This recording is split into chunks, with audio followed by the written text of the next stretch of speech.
Well, hello and welcome to another Faith, Philosophy and Life. Me, Mr. Shelton. I do hope that you are doing well. I'm sure that you are.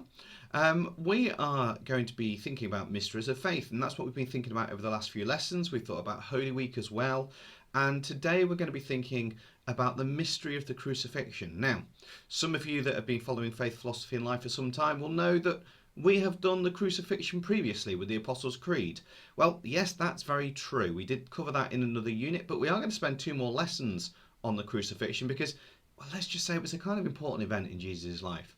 So today we're going to be thinking about the crucifixion and what happened and the significance of Jesus' last words. And then next lesson, we're going to think a little bit more about the crucifixion. But before we move on with that, there are three terms behind me: substitution, atonement, and Jesus' crucifixion. I want you to think for a moment, what is it that those words mean, or what do you know about those words already? So have a muse on that while you grab your pen and paper, because here's our cheesy intro music.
Okay, I wonder what you remember. So substitution simply means to take the punishment on behalf of someone else. So Jesus dies on the cross in order to take the punishment of sin. And if you've got no idea what I'm talking about with that, then please go back to my previous lesson under Jesus and Apostles' Creed. So substitution is where you take the punishment. So for example, if someone was to cheat on their homework and you said it was you. Now, okay, you're taking the blame, but you're taking the punishment for somebody else. And they're getting away with it, with want of a better phrase. And that's exactly what's going on with the cross, where substitution is where Jesus dies so that he takes the punishment of all the wrongdoing that we've done against God. Atonement means at one-ment, to be made at one with God. So imagine having an argument with a friend and then somebody trying to sort that out with you so you become friends again. Well, that's what atonement is. And again, Christians believe that Jesus did that when he died on the cross. He atoned us with God. So substitution, taking the punishment on behalf of someone else; atonement, bringing together. And it is Jesus' crucifixion, Jesus' death, that's so important about that. So in your books, there is your title: Why is the crucifixion important today? And we're going to explore the events of the crucifixion and the importance of Jesus' last words today. Okay, and that's what we're doing. As always, please make notes in your book, and then please send everything through to your teachers, because we'd love to see it, because we're a nosy bunch and we want to know what work you've got up with. And I'll always do pause me as we go through the lesson, because I want you to make sure that you've got done what you need at your time. This lesson should take you about 1 hour in total. It's going to be a good outcome if you can retell the main events surrounding Jesus' death. It's going to be great if you can suggest what the last words of Jesus show about him. And it's going to be even better if you can explain why Jesus' death is important to Christians today. So we're going to extract some information. That's our literacy source, and we're going to be doing a bit of reflective learning as well.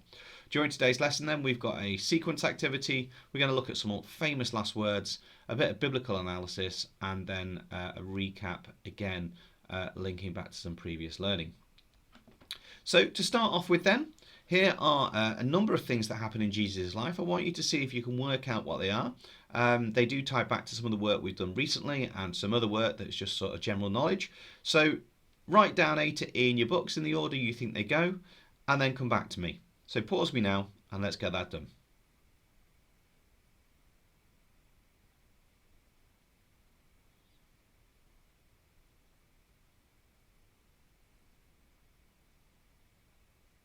Okay, so let's just double check that we've got these right. Um, we've got A, Jesus' baptism, that's the first thing.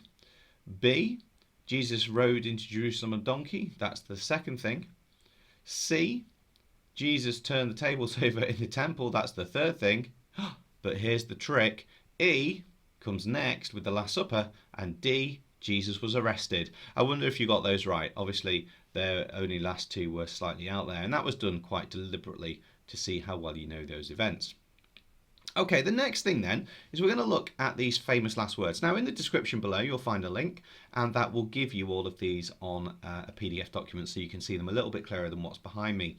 What I'd like you to do is try and work out who said these famous last words. So on the left, the two columns are the people, and on the right are the last words that were said by some of these people. You need to see if you can work out who they link up with. So, pause me now, access the description below if you need to, if you can't see them behind me, and get them written out in your book, or at least start thinking about who says what. Okay, and if you don't know them, that's absolutely fine. This is just a little bit about last words, so it's not essential you write these down. You may want to print them off if you've got a printer, or you may just want to see if you can just match them up in your head. Come back to me when you're done.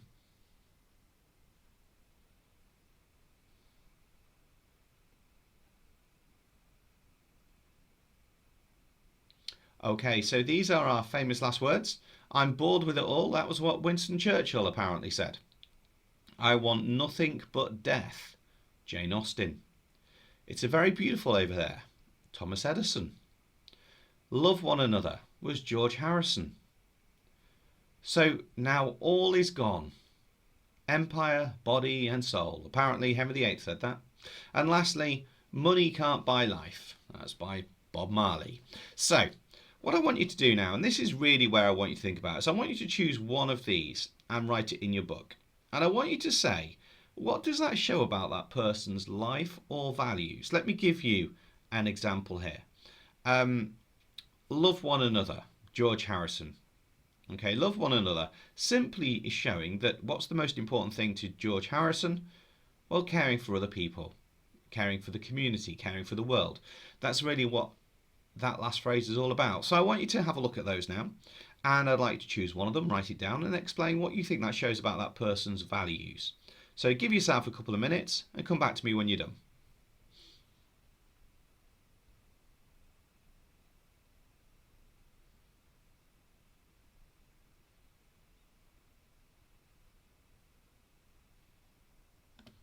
Okay, so we said this lesson would explore the events of the crucifixion and the importance of Jesus' last words. Now, so far we've not really looked at anything about Jesus' death or last words, but that was always the plan, because I want you to see how important last words could be and the significance they might have. So, again in the description below, I know you can't see this behind me, I've got extracts here from Luke's Gospel. And this is about Jesus' death and his last words. I'd like you to have a look at that text, again linked below, in the Google Drive. And in your books, I would like you to answer these three questions. The first one is, what are the main parts of this? So what's the main driver of this?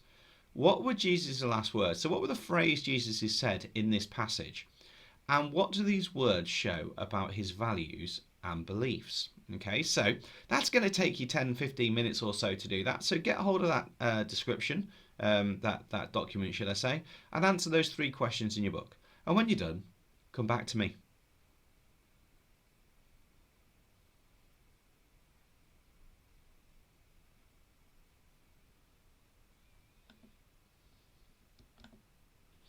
Okay, so what I'd like you to do now is to have a look at these things behind me. In the classroom, I get you to stand up when I was going through these, but I want you to see if you think you have ever done any of these. So have a read over those now. And just have a think. You don't have to write anything down. It's not confession time. Don't panic. And identify which ones are things you think that you have done, if you've done any of them.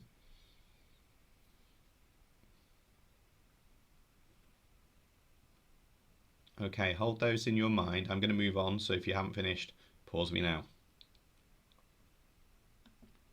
So, I wonder then what's that all got to do with those terms we looked at the start: atonement, substitution, sin, and forgiveness.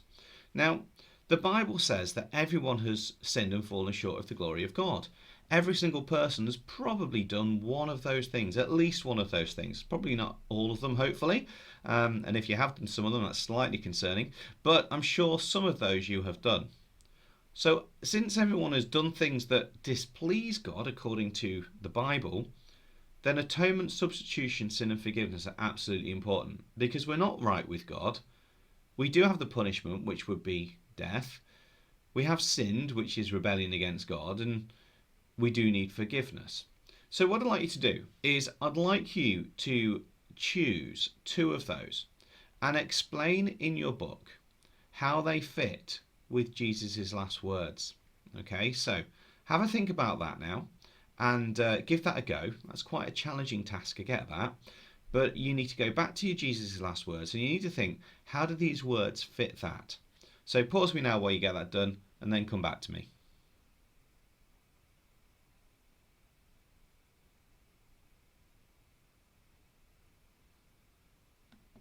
So, we said it'd be good if we could retell the main events surrounding Jesus' death. Now, I know we've not spent a huge amount of time on that, that's going to be more next lesson, but you have looked at Jesus' last words, and that gives you some context of what happened around Jesus' death, and talked about why Jesus' death is important to Christians today.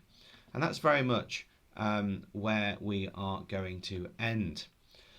So, here are Jesus' last words with some words blanked. Pause me while you write them down. See if you can remember what they are without looking back at your notes.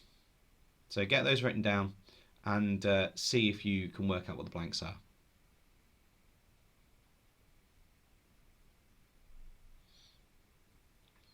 Okay, so the first one is today you will see me in paradise. The second one, Father, forgive them for they don't know what they're doing. And lastly, Father, into your hands I commend my spirit. So there you go. I'm going to leave it there. Thanks very much for your time. Well done for getting through. Take care of yourself. Stay safe. Wash your hands. God bless you. And I'll be seeing you soon.